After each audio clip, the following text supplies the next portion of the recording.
Hey, what's up everyone, it's Daniel again. If your ABS light, your traction control light, and your all-wheel drive is not working on your Dodge, then here's the likely cause and how to fix it.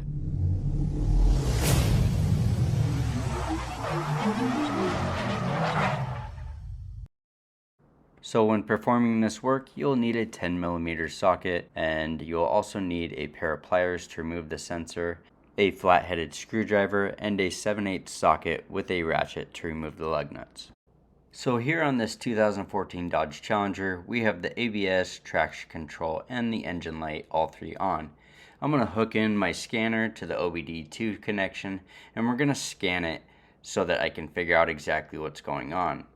So this is not your basic scanner, but it is available to the general public. So we're going to scan the whole system, figure out what codes we have, and then we're going to repair the problem.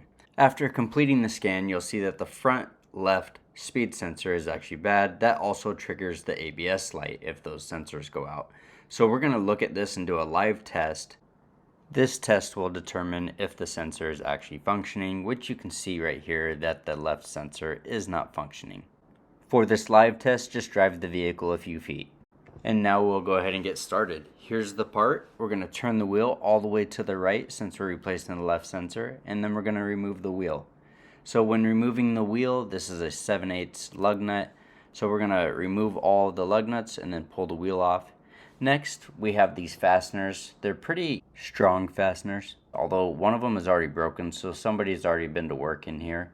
So I'm going to pull this one out and show you exactly what you'll be removing.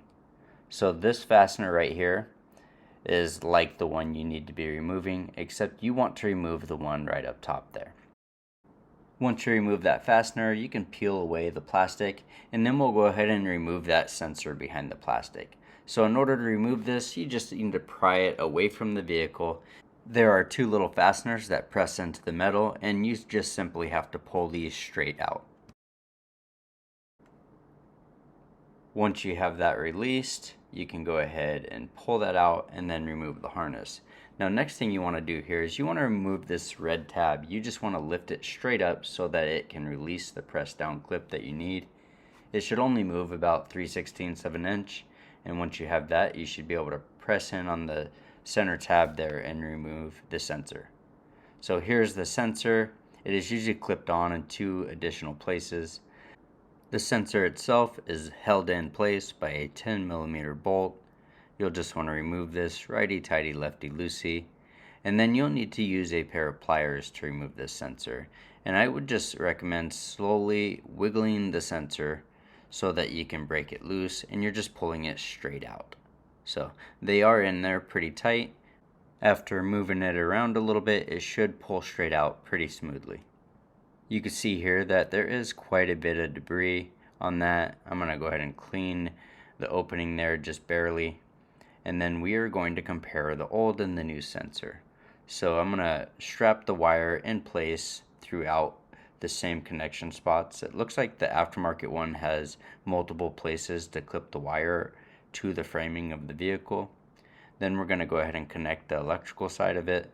So when connecting this harness, make sure you push it all the way together and then lock in that red tab by pushing it down. And then you're just going to press it back into the frame, and it should securely hold itself in place right there. Once that's done, you can replace that fastener if you still have it available. And then we're going to go ahead and reinstall our sensor. So we're putting our sensor in place, and then we have a 10mm bolt that we're going to reinstall. This bolt does not need a lot of force when tightening it down, so I would just snug it up a little bit. It does have a metal washer to help avoid breaking the plastic. Now we will reinstall the wheel, torquing the lug nuts down to 110 foot-pounds.